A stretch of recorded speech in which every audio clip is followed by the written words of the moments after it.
Good afternoon and welcome to Realizing Interoperability, Facilitating Data Flows in a Multi-Vendor World, a webinar tweet chat from healthsystemCIO.com sponsored by Ellkay. Just a little housekeeping before we get started. My name is Anthony Guerra. I'm the Editor-in-Chief of healthsystemCIO.com and I will be your moderator today. We are having a simultaneous tweet chat hosted by Kate Gamble, our Managing Editor and Director of Social Media. You can participate in a separate browser or on your phone by using the hashtag HSCIOchat, or you can simply view the tweet chat in the Media Viewer panel on the right-hand side of your screen. We're also going to be using the Q&A panel today, so please, as you think of questions, type them in the Q&A box, leave the default set to all panelists, and send them in. We'll take them later in the program. And you can download the deck today by using the URL on your screen. It will also be sent out in the chat box, and it's at the bottom of most of our slides. Just so you see how we're going to spend our time today, we're going to go about 35 minutes first with our main panel discussion featuring Chuck Christian, VP of Technology and Engagement with the Indiana Health Information Exchange, Neal Ganguly, VP and CIO with JFK Health System, and Kamal Patel, CIO at Ellkay. So without further delay, we're going to jump right in. We'll start with you, Chuck. Can you give us an overview of your organization and role? Oh, sure, absolutely. One thing I think everybody knows, I'm a recovering healthcare CIO as well. So I've been with the Health Information Exchange in Indiana for about 3 years. I was a customer before that. We've been around as a organization since 2004, and we have the privilege of curating the largest interorganizational interrelational database from large different organizations in healthcare. We've got about 11 billion data elements. We cover about 14 million patients' medical records. We've connected to 114 different hospitals and a variety of imaging centers and other things. And so we've been doing interoperability since before there was a real word called interoperability. So my role is I'm the Vice President of Technology and Engagement. I got the engagement piece because I know everybody in the state of Indiana in the healthcare CIO role, so I get to go visit my friends. Excellent, excellent. They used to call it trying to get data from this system to that system, right? Yeah, it was called integration at one point in time. Okay, very good. Very good, Chuck. Thank you. Neal? Thanks, Anthony. I'm Neal Ganguly. I'm the VP and CIO of JFK Health System located in central New Jersey. JFK is a 498-bed acute care medical center and a 94-bed acute rehab hospital. And we just 6 months ago got acquired by a larger health system, so now we're part of a system known as the Hackensack Meridian Health System, which is a 16-hospital network spanning the eastern coast of New Jersey. We have over 900 physicians on staff. About 200 of them are in faculty practices or multi-specialty physician groups. We have an ACO. We're members of a regional HIE. The regional HIE is a group of consortium of about 30 hospitals in northern New Jersey and is the largest HIE in the state of New Jersey, although there are multiple HIEs in the state. My role here at JFK is as the CIO, so Chuck is actually one of my friends and mentors, so he is a recovering CIO, but he'll always be a CIO to the rest of us. And then, I have now been taking on some network responsibility across the broader health system as well. Very good, Neal. Thanks for joining us today. Kamal? Thank you. I'm the CIO at Ellkay. We started Ellkay in 2002. We started our business with connectivity, primarily working with the commercial labs, and then we expanded into hospital labs and various forms of connectivity, whether it's scheduling, whether it's clinical data, care coordination, care management, sending data back. So we are known in the industry as healthcare data plumbers. and we have close to 45,000 different active connections on our platform. Ellkay, in terms of size of the company, we are close to 200 plus, or slightly more than 200 employees, and we recently moved to a 74,000 square feet office. And we feel very good about all the changes, and we have a very unique perspective on the interoperability, working with what is happening on the hospitals and health system side, as well as some of the EMR vendors who are our clients. Very good, and I found out Kamal lives about 10 minutes from me in the great state of New Jersey. So, well done, Kamal. You found a good spot. All right, let's start with you, Neal. Why don't you give us an overview of your application environment, and we get a sense of what you're dealing with, and obviously having been acquired by Hackensack Meridian, you've got lots of integration and interoperability on your plate, I would assume. Yeah, there's a lot going on right now. At JFK itself, we are running a legacy stack of applications centered around the McKesson Horizon Clinical Suite, the Horizon and STAR applications. In our ED, we're running PISIS. In radiology, we're running GE. We've got a pretty significant mix of different ambulatory EMRs in use throughout our community, both in owned practices as well as in our community practices. We do integrate also to our regional HIE, as I mentioned before, which is on the Relay Health platform. So that's sort of a snapshot of JFK. As we move into the Hackensack Meridian world, we're going to migrate over to an Epic environment on the clinical side and PeopleSoft on the ERP side. It's interesting, Neal.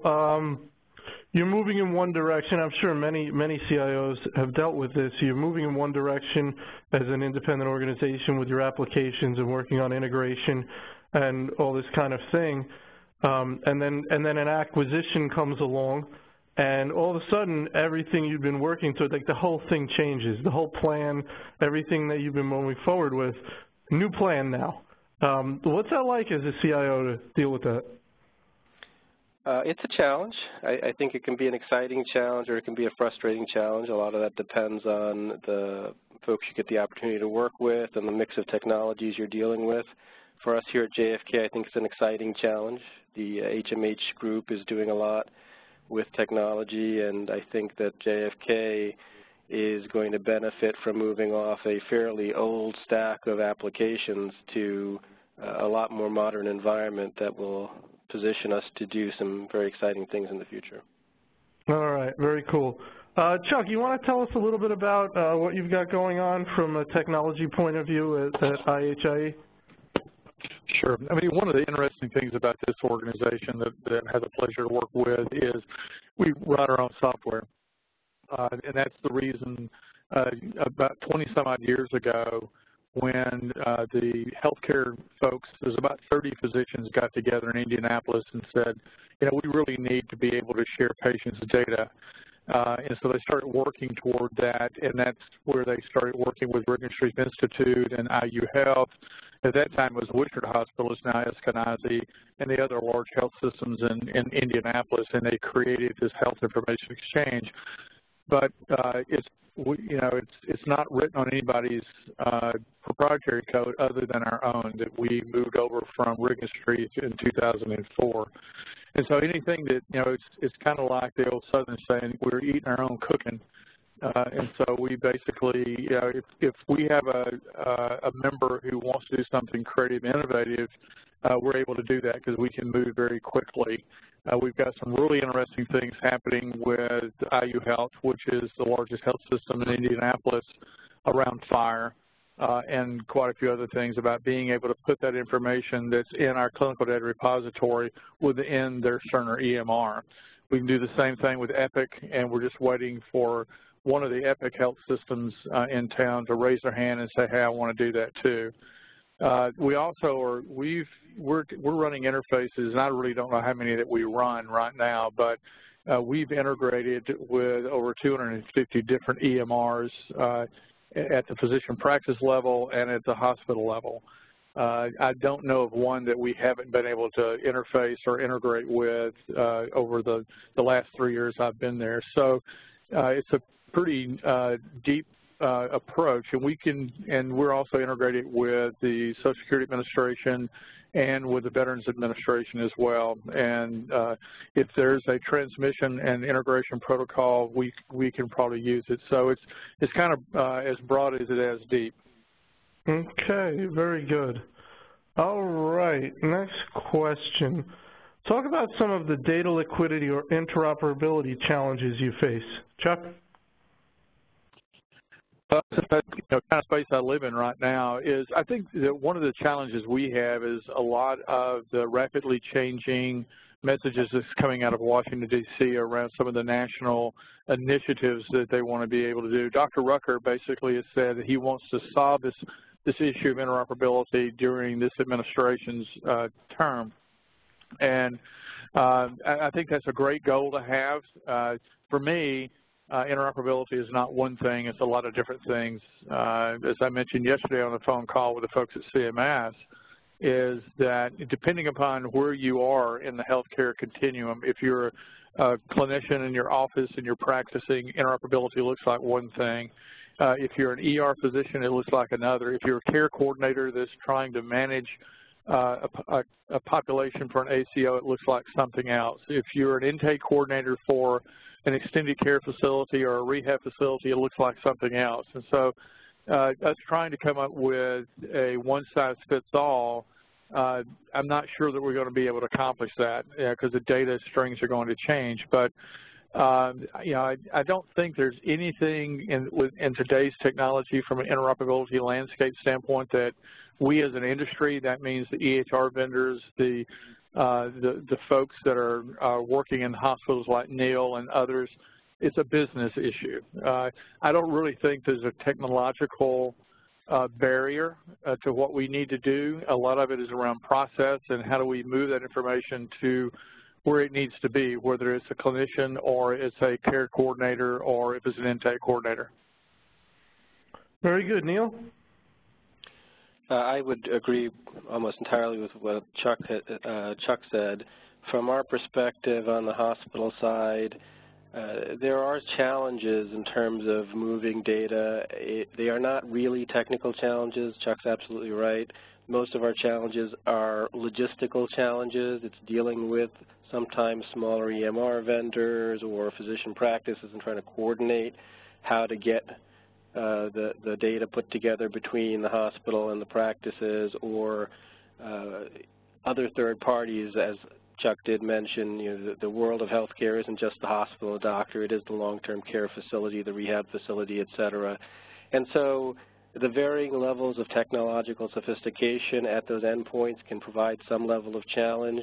And then the vendors themselves and their willingness to participate in the process of tying the data together, that can be a little bit of a challenge. Sometimes it's just a monetary challenge.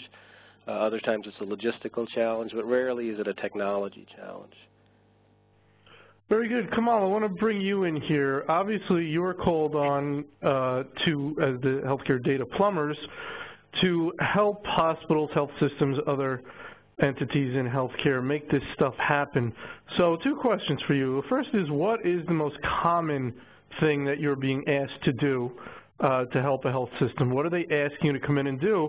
And what is the most difficult thing to get done that you have to work on, like the most difficult type of assignment you get, if you want to answer those questions?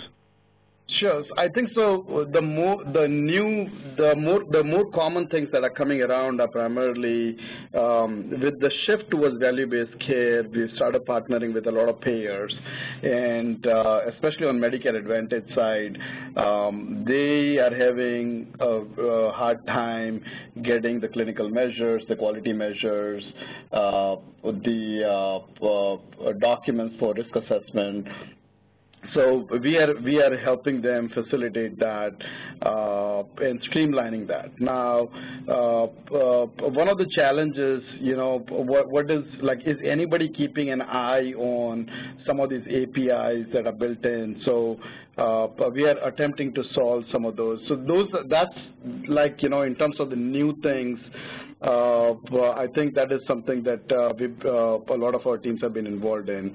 We are also seeing a lot of work coming from care management companies. So companies that have hired nurses who are either calling patients, enrolling them in their system, creating care summary plans, and managing these patients. Okay, so it reduces the risk of readmissions and it being proactive in the patient care. The type of work that we end up doing on the interoperability side there is getting the list of all the patients with couple of 2 or more chronic conditions, but then getting clinical data for members who enroll, sending care summary plans back into the underlying EHRs, and sometimes these are ambulatory systems, sometimes it's the Epic and Cerners, and then taking it a step further, we're inserting a charge back in. So those are the 2 new use cases over the last 12 months that we have seen more frequently in terms of the type of work that we do. And in terms of some of the challenges that we are facing, I agree with Chuck and Neal on the interoperability side. However, what we are facing is that we work with a lot of different EHR vendors, and even though there has been an increased adoption in FHIR, we are kind of seeing the same world of HL7 coming out again, which is everybody has their own format of the implementation. So there is no single vendor that we have come across where everybody's, even though on a grand scheme they are adopting to that one standard, but we are ending up writing different components to satisfy each of these different versions of these EHR systems, and hopefully it's going to evolve. But so far, it's been real work. It's been programming and figuring out ways to make things work. Did you say you're seeing the same problems evolve in FHIR that we had with HL7 in terms of the variability? Yes. I think the formats, whether it is Epic or Cerner or Athena, eClinicalWorks, everybody's format that we have come across, Greenway, but they all have their own slight unique flavors. And that causes problems, right? Yeah, they cause us problems. I think it's gotten a lot better, and I don't know if it's because everybody's just starting out or but since we are at the forefront of a lot of our customers, they need access to almost live data when they're doing interoperability. So they they need to update a lab result or they need to send a care summary plan. So in those cases, we need to go to the underlying systems and we take whatever they are offering today, and those are the challenges that we're running into. All right, very good. Neal, you want to give us any color, maybe some specifics around some particular interoperability challenges that you are dealing with or have been dealing with, and maybe some ways that you're trying to work around them or through them? Sure. One of the things that I think we continue to struggle with, and I don't know whether everybody considers this an interoperability issue or sort of a back-end logistical issue in terms of data quality, but the whole idea of patient identification and the challenges when you're aggregating data from a multitude of different sources, how do you ensure that you've got the patient matching done properly? I think that still remains a fairly significant challenge and one that we struggle with. Chuck, I don't know if you feel that that's a challenge for you guys at the health exchange level. Well, yeah, I think it's always, this positive patient identification, you can call it patient matching, you can call it whatever you want to, it's going to be always an issue. I think at the health exchange level, that was one of the things that was identified a long time ago, and they were able to come up with some matching algorithms about how we match those patients. And since, you know, our patient population, you know, once we match them, they're matched because we maintain the identifiers at each one of the organizations, but that doesn't mean that there are never any duplicate medical record numbers at any of the organizations. And so we handle those HL7 transactions to do those merges as well. I mean, and the other thing, Neal, you bring up a great point about, so one of the struggles of interoperability is that, very few people, if they live on the borders of states, will actually just get care. I mean, New Jersey's a perfect example. They may pop over to New York and get care. And so making that data move with the patient is extremely important, and being able to ensure that you've got more access to the information than just what's in your clinical data repository, whether it's local in your EMR or if it's local in your HIE. And so the other thing is, if you look at in New York is an opt-in state, and some of the other ones around there are opt-out states. And so there's some disconnect between the various consent laws and, the state privacy laws in New York are different than Pennsylvania. And so it makes it difficult for people that are, trying to aggregate that data to manage all these things. And so, I mean, to me, those are the big three things we're going to have to deal with on a legislative level, and hopefully that enough people in Washington, D.C. are starting to hear that. Kamal, do you think of patient matching and patient identification as a subset, as one particular part of the interoperability and integration issue? Is it a component, perhaps a very large component, but just one component of the larger issue? I think that it has to be one of the foundations. So today, if you look at how, or at least let's talk about like how we have been doing it. So we've been working in silos. So we're solving problems for the labs. We're solving where we're moving lab orders and results. Or if somebody needs scheduling data, we're solving those. Or if somebody needs this care coordination, we're working on those. What everybody is talking about is starting that expansion from one health system to multiple health systems, from multiple health systems to connecting to all the ambulatories, to connecting to all the HIEs and making the data available. Identifying the patient becomes a foundation, and with all the regulations that we have in place, sending wrong data about one patient to somebody else requires, there's a lot of paperwork that goes behind the scenes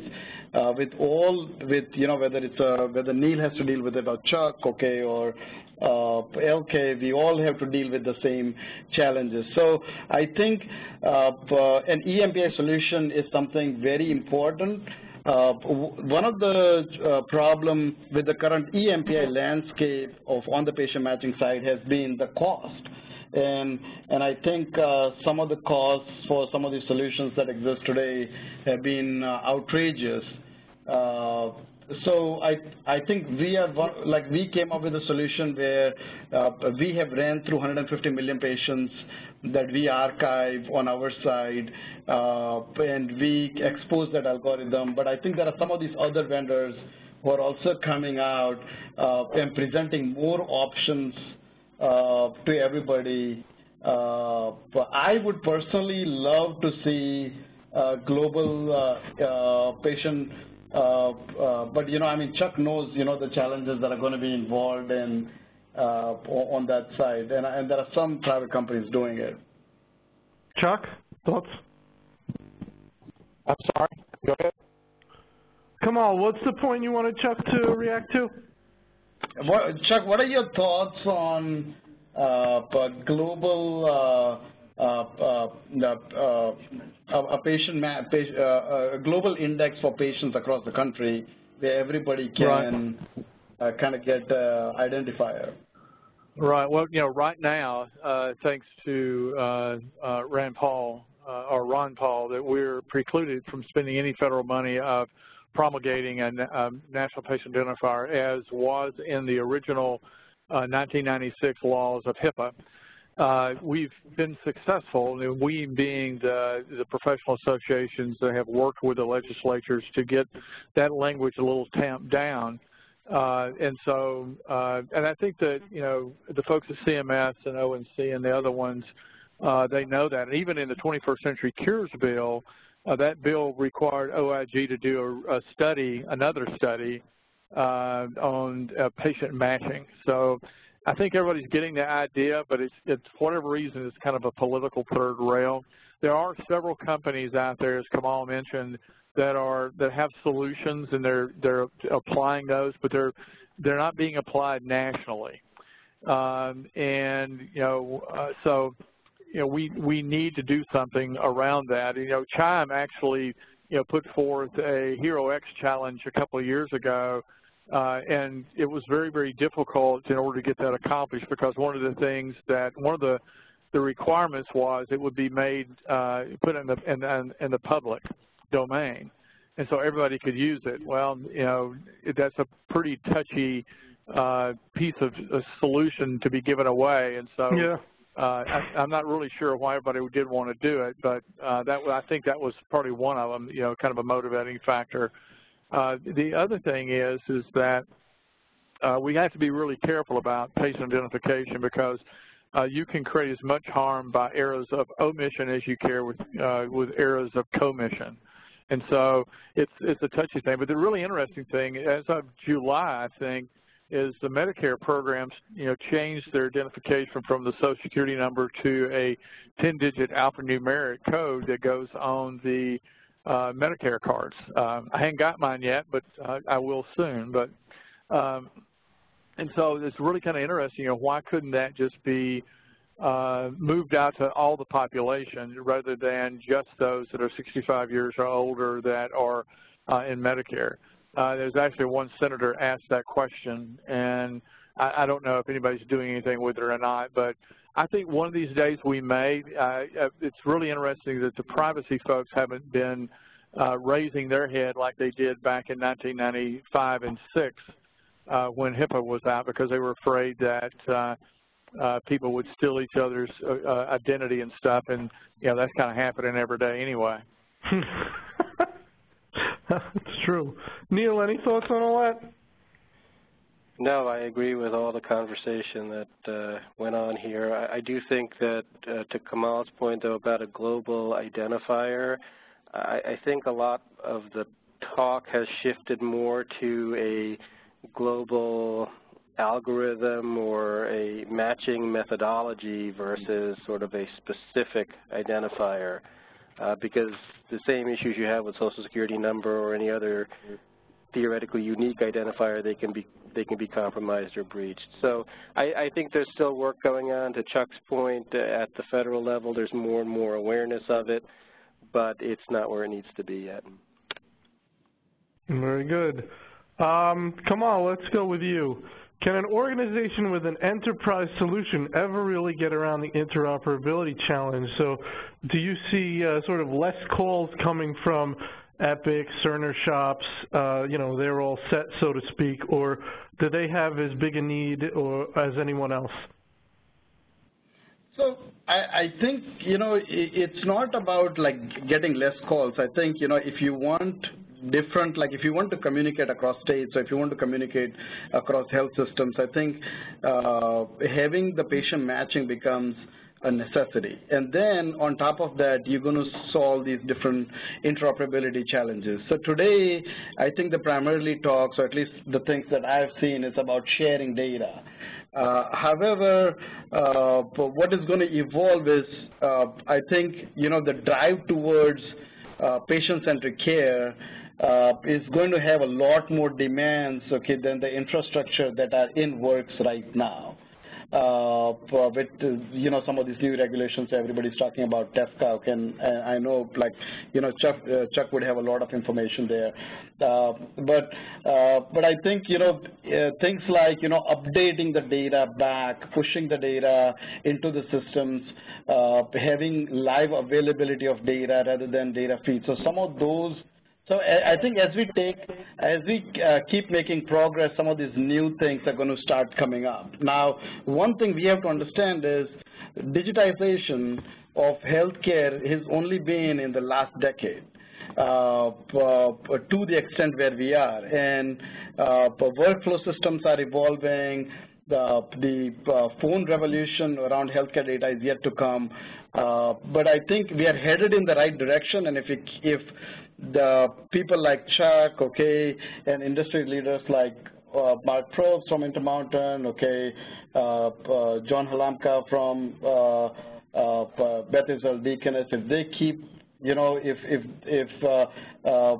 idea is what can we do to facilitate interoperability yet reduce the overall cost of healthcare. And I think everybody's talking about the right directions and we're seeing traction. Very good. Chuck? Well, I mean, Kamal mentioned, TEFCA, and I think that one of the premises of TEFCA is they want one connection to be able to connect to anybody, but there's a whole lot of plumbing that's got to be done in order to make that happen.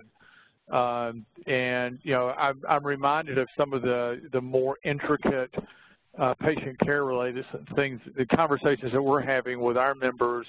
We're working in order to make sure the advanced directives, the post orders, the end of life care things. You would be really surprised at the nomenclature that's used to call the same form a different thing in all these different organizations. We don't have a common language yet that we need to work with, and so the intermediary that is like what we're doing is mapping this term to a common term, and so we've got 114 different hospitals that may call it 30 different things that it needs to be the same thing everywhere, so we'll know what form is what form. And so those are some of the more difficult things. Just moving an ADT message around or a lab result around, we've been doing that for years. That was why I cut my teeth on interfaces, 30 years ago, doing those kinds of organizational level integration. But when you're talking about integrating data from multiple organizations, it raises the complexity up. Please don't hear me say it's not possible. It is very possible. It just takes a lot of time, effort, and energy. And I think it was Neal that mentioned this thing about standards. And Kamal mentioned that, we're seeing some derivation in the way that the fire implementation is done. HL7 was a great thing. I have never in my life done an HL7 interface, without a negotiation. And I think that, one of the reasons that Epic has been very successful in their Care Everywhere platform is because they control both ends of the transaction, because they're coming from Epic systems to an Epic system. It's kind of like Apple.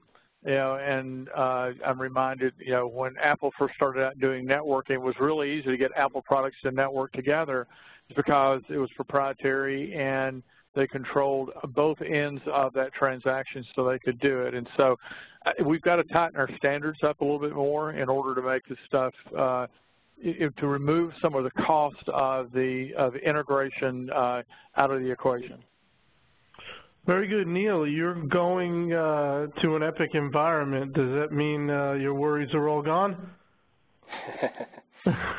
Yeah, I don't think anybody's worries ever totally go away. I think Chuck is absolutely right that when you are in an all-Epic environment, then it does take a certain level of the integration challenge out of the mix.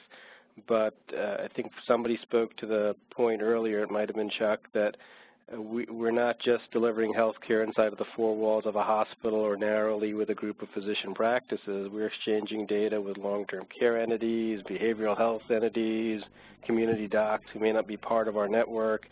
And so there will always be a need to be able to exchange data potentially on different disparate platforms.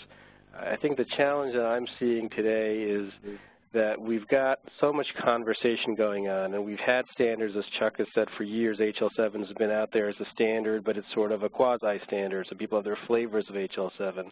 It's a little disappointing to hear that the same thing is happening with fire. I think there was a little bit more hope that that was going to become a little bit of a more strict or fixed kind of a standard.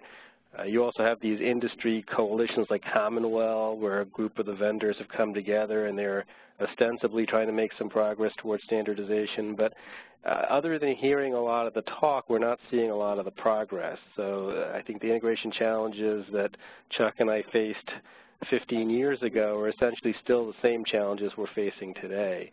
I do believe that, at least in my opinion, the government needs to step in and take a little bit of a stronger role in this, and to help drive some more rigid standards, because I don't think we've been able to do that as an industry.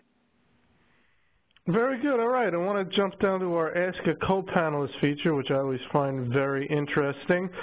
Kamal, I'd like to let you go first. Do you have a question for one or both of your co-panelists? Sure. Chuck, I'll start with you.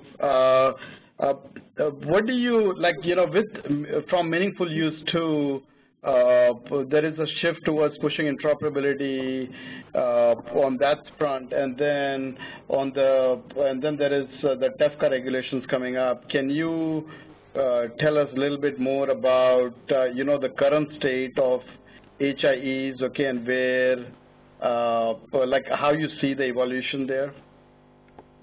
Sure. I think that, and the thing about it is that I want to make sure that I'm clear on, all HIEs are not the same.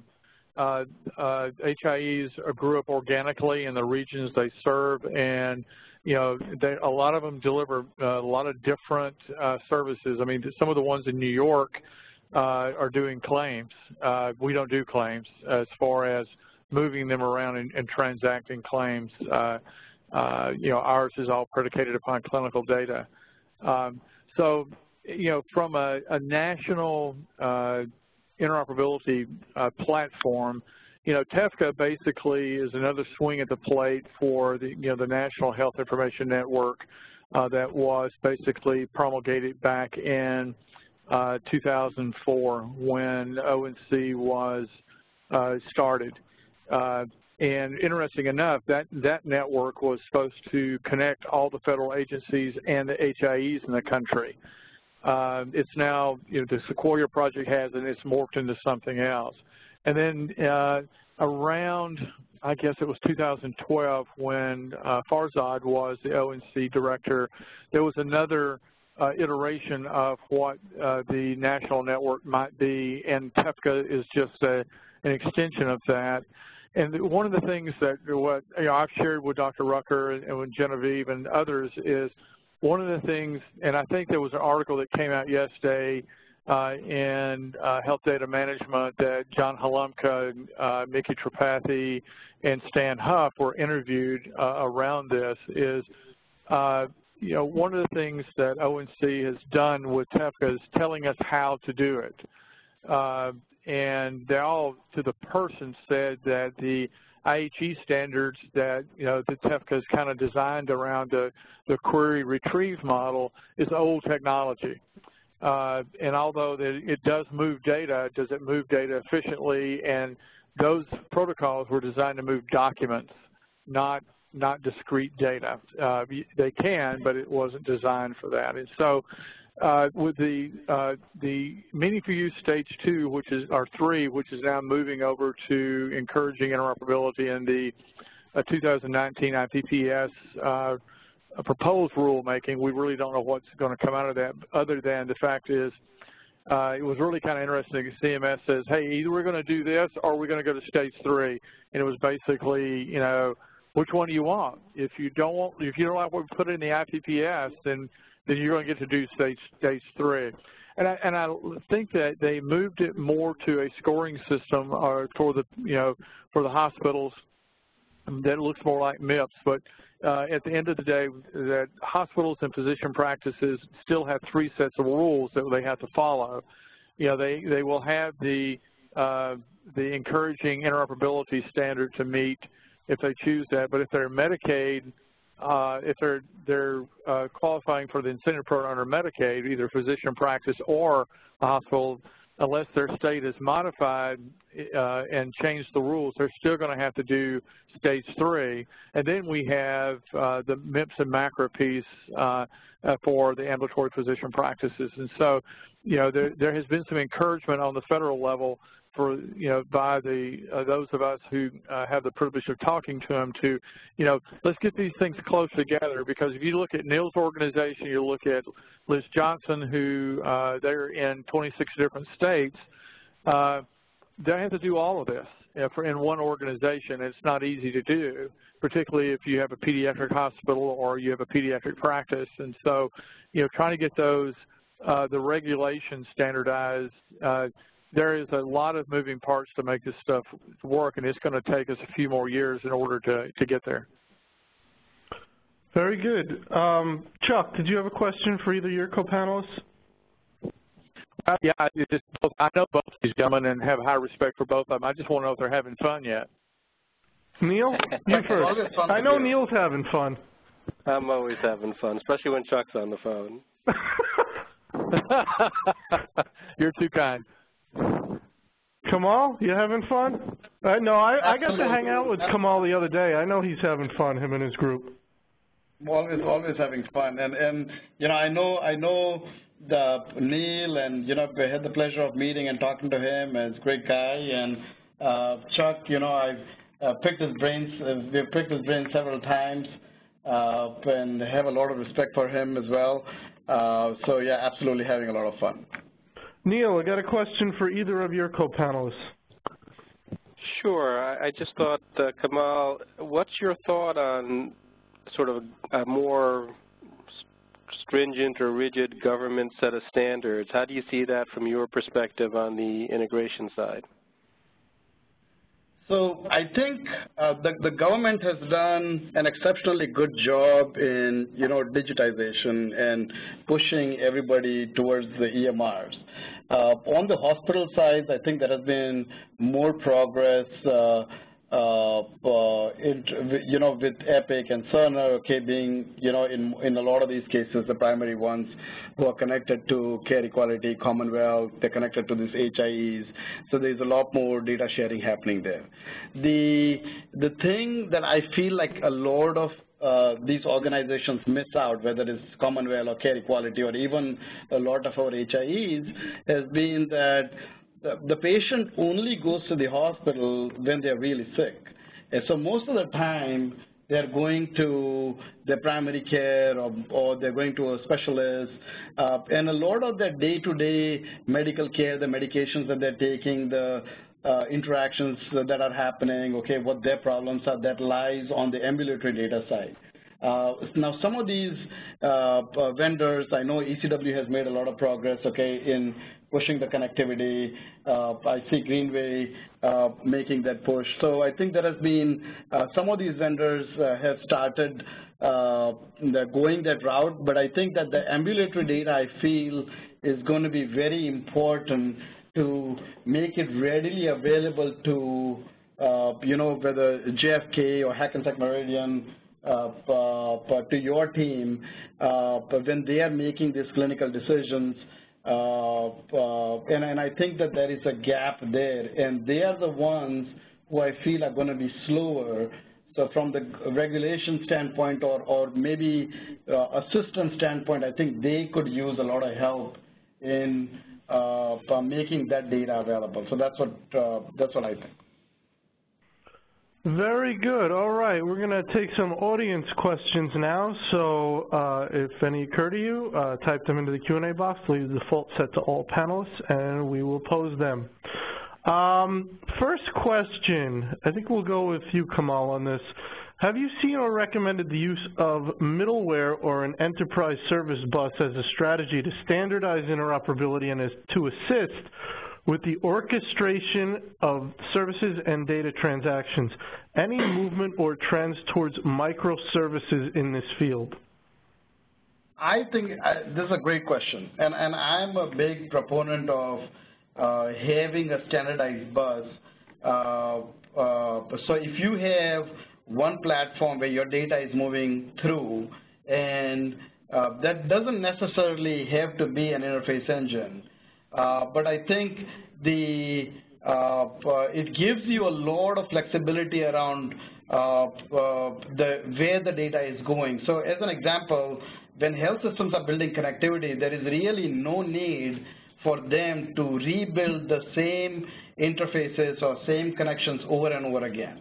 So if they have a standardized way where the data is flowing through, it'll allow other people to tap onto or build plugins, okay, that can sit on top of the standard bus and deploy, whether it's microservices or the smaller APIs around it. Now, one of the things that I haven't seen in any of these standards is visibility about who is accessing the health system's data when. And I think that that's an important piece, that your data goes to connects through Commonwealth, but where does it end up? Like, is it going to, like, which app is eventually using it, or who has access to it?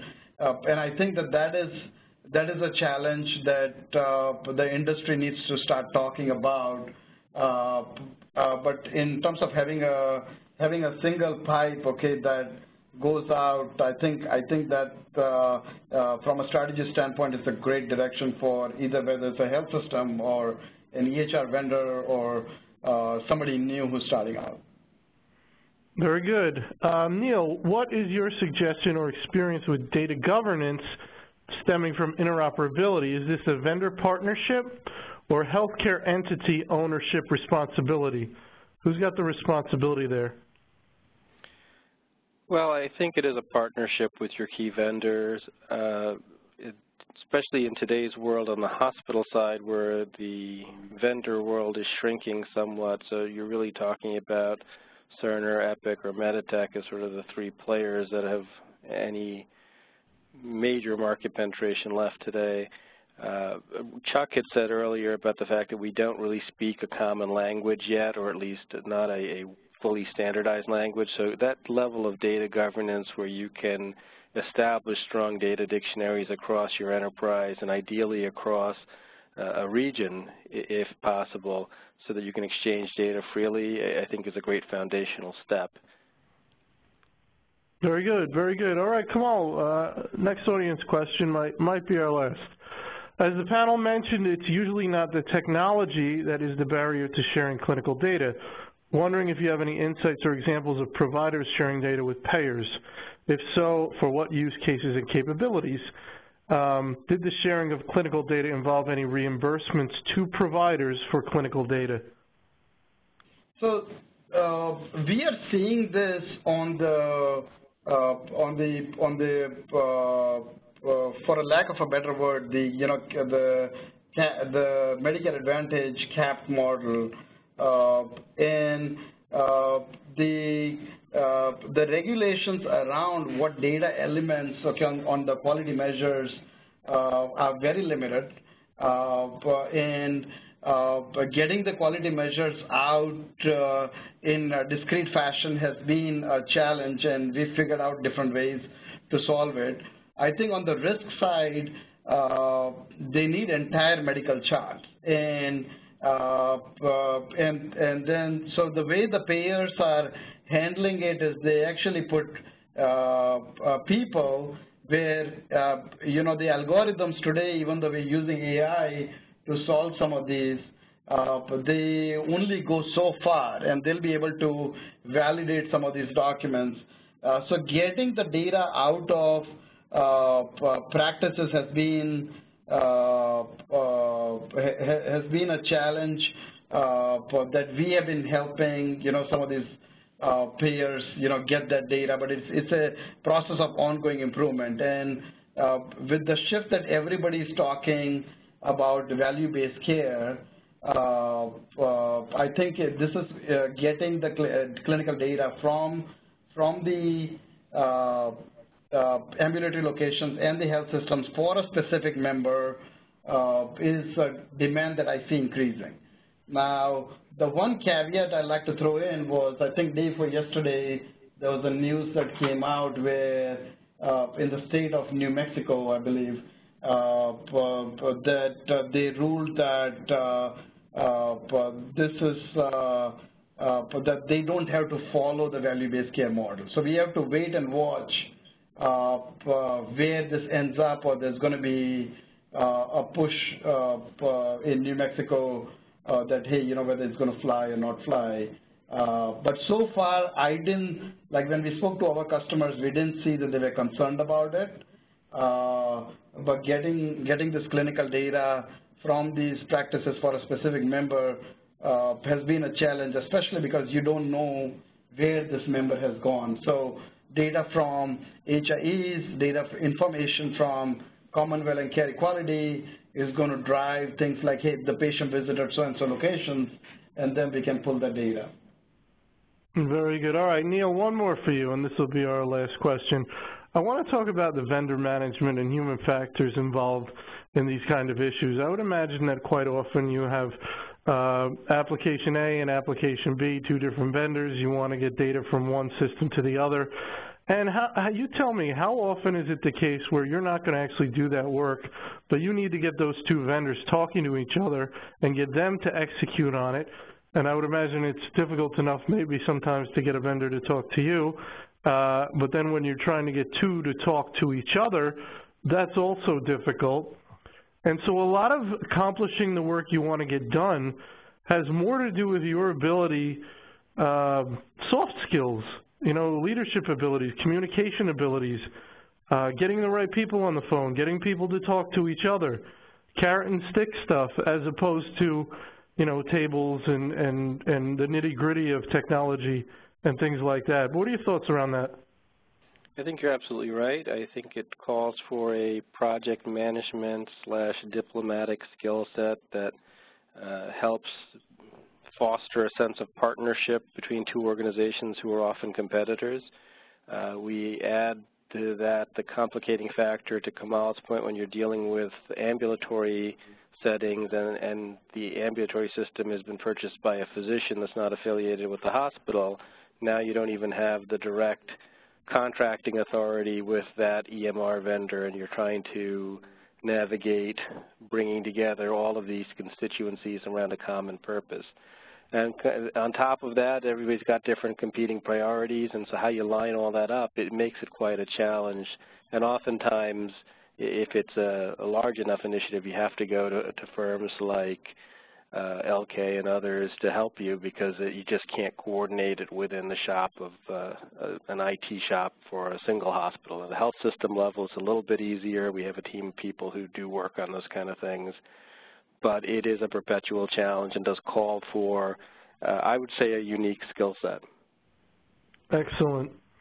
Very good, very good. Great discussion today. Well, that's about all the time we had. When you close out your WebEx window, you're going to be taken to a post-event survey. Please take a few seconds and answer that. We'd appreciate it. Regarding continuing education, attending our events gets you one CEU towards the CHIME CHCIO certification program. So please let CHIME know you were here, and if you've asked us to do so, we will. And if you need a certificate of attendance for another CEU program, you can use the final slide in this deck. You'll receive an email when our archive recording has been posted to our YouTube channel. And if you'd like us to produce a webinar on the topic of your choice, you can reach out to Nancy Wilcox from our team. And you can go to our website to view our upcoming schedule of webinars. So with that, I want to thank our panel, Chuck Christian, Neal Ganguly, and Kamal Patel. I want to thank our sponsor, Ellkay, for making this important conversation happen. And I want to thank you, our attendees, for always coming to our events. With that, everybody have a wonderful day. Thank you.